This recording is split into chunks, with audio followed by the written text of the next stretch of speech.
పేదవాడి పక్షాన నిలబడతాం, ప్రజా గొంతుకై నినదిస్తాం. వాయిస్ ఆఫ్ వాయిస్లెస్, తెలుగువారి మనస్సాక్షి సాక్షి టీవీ. సాక్షి టీవీ ప్రసారాల కోసం మీ స్థానిక కేబుల్ ఆపరేటర్ని వెంటనే సంప్రదించండి. విజయవాడ ఏసీబీ కోర్టులో మెమో దాఖలు చేశారు రాజకేశిరెడ్డి. సిట్ సీజ్ చేసిన 11 కోట్ల డిపాజిట్ పై స్టేటస్ కోరుతూ మెమో వేయడంతో సిట్కు కీలక ఆదేశాలు జారీ చేసింది ఏసీబీ కోర్టు.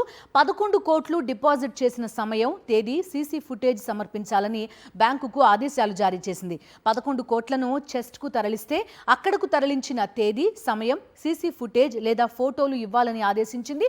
చెస్ట్కు సంబంధించిన లెడ్జర్, బ్యాంక్ స్టేట్మెంట్ రికార్డు ఇవ్వాలని బ్యాంకుకు ఏసీబీ కోర్టు ఆదేశాలు జారీ చేసింది.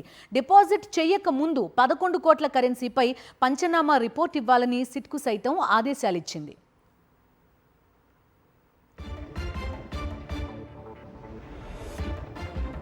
పూర్తి డీటెయిల్స్ అందిస్తారు మా కరెస్పాండెంట్ అశోక్ విజయవాడ నుంచి. అశోక్, చెప్పండి, ఈ మొత్తం 11 కోట్ల డిపాజిట్ అంశం, ఆ తర్వాత బ్యాంక్ లేదు ఇక్కడ పెట్టుకోవడం మాకు కుదరదు, మేము చెస్ట్కి పంపించాల్సిందే అని చెప్పడం, వీటన్నింటి నేపథ్యంలో సిట్ ఎలా వ్యవహరిస్తుంది అనేది కీలకంగా మారింది. ఎందుకంటే ఈ డబ్బులు సీజ్ చేశామని చెప్తున్న దగ్గర నుంచి ఇవాల్టి వరకు కూడా ఒక హై డ్రామా నడిపించిన పరిస్థితి. ఏదైతే గత నెల 30వ తేదీన ఈ 11 కోట్లను సీజ్ చేశామని చెప్తుందో ఆ రోజు నుంచి నేటి వరకు కూడా ఒక హైడ్రామా అయితే నడిపిస్తున్న పరిస్థితి కనబడుతుంది. అంటే ఒక నగదు సీజ్ చేసిన తర్వాత జరగాల్సిన ప్రాసెస్ దేన్ని కూడా పాటించకుండా నేరుగా బ్యాంకులో జమ చేశామని చెప్పి సిట్ చెప్పడంతో ఈ 11 కోట్ల వ్యవహారానికి సంబంధించి రాజకేశిరెడ్డి గతంలోనే ఒక పిటిషన్ దాఖలు చేశారు. మొదటగా ఈ నగదుకి తనకు ఎలాంటి సంబంధం లేదని పిటిషన్ దాఖలు చేశారు. అయితే అదే సమయంలో ఈ నగదుకు సంబంధించి పూర్తి వివరాలు, అంటే స్వాధీనం చేసుకున్న దగ్గర నుంచి కూడా ఆ నోట్లకు సంబంధించిన సీరియల్ నెంబర్లు కావచ్చు, లేదంటే స్వాధీనం చేసుకున్నప్పటి నుంచి ఉన్న సీసీ ఫుటేజ్ కావచ్చు, ఇవన్నీ కూడా సబ్మిట్ చేయాలి. అలాగే ఒక వీడియోగ్రఫీ చేయాలని కూడా మరొక మారు కోర్టులో మెమో దాఖలు చేశారు.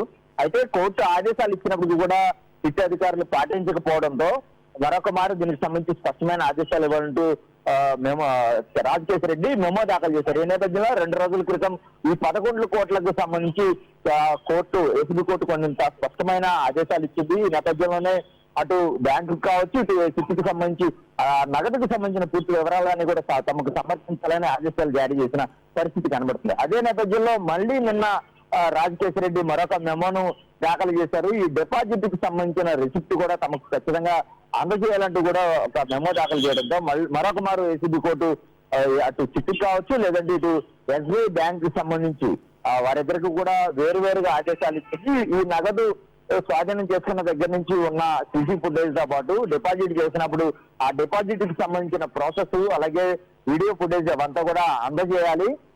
అశోక్, ఒక విషయం చెప్పండి, హైకోర్టు స్వయంగా ఏసీబీ కోర్టు స్వయంగా చెప్పింది కదా వీడియోగ్రఫీ చేయాలి, లేకపోతే ఆర్బీఐ రిఫరెన్స్ కి పంపించడానికి అనువుగా ఉంది. వీటన్నింటినీ సిట్ కంప్లీట్ చేసిందా? స్టేటస్ కో ఏంటి?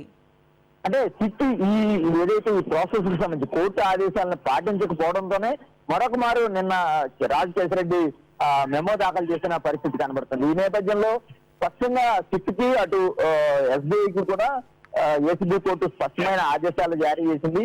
ఏదైతే బ్యాంకులో డిపాజిట్ చేసిన సమయంలో దానికి సంబంధించిన ప్రాసెస్, అలాగే వీడియో ఫుటేజ్, సీసీ ఫుటేజ్ అవన్నీ వివరాలు ఇవ్వమని చెప్తుంది. అదే సమయంలో చెస్ట్ ఏదైతే బ్యాంకులు కావచ్చు, ఏటీఎంలు కావచ్చు, క్యాష్ ఎక్కడి నుంచి పంపిస్తారో ఆ చెస్ట్ కు ఈ 11 కోట్లు వెళ్ళిన సమయంలో అక్కడ దానికి సంబంధించి ఈ నగదును రిసీవ్ చేసుకున్నట్టుగా అక్కడ లెక్చర్ కావచ్చు, అక్కడ ఉన్న సిబ్బంది కావచ్చు, వారికి సంబంధించిన ఈ డేటా ఏదైతే ఉంటుందో ఆ డేటా అంతా కూడా ఇవ్వమని చెప్తున్నారు. ఒకవేళ నగదు డిపాజిట్ చేయకపోతే చేసేటప్పుడే ఈ నగదుకు సంబంధించి సీరియల్ నెంబర్లన్నీ కూడా నమోదు చేయాలి, వీడియోగ్రఫీ చేయాలి, ఈ ఆధారాలన్నింటినీ కూడా కోర్టుకు సమర్పించాలని ఆదేశాలు జారీ చేసింది. అయితే ఇప్పుడు ఇటు సిట్ కావచ్చు, ఎస్బీఐ కావచ్చు, ఈ ఆధారాన్ని కోర్టుకి సమర్పిస్తారో లేదనేది ఇంకా వేచి చూడాల్సిన అవసరం. Okay Ashok, thank you.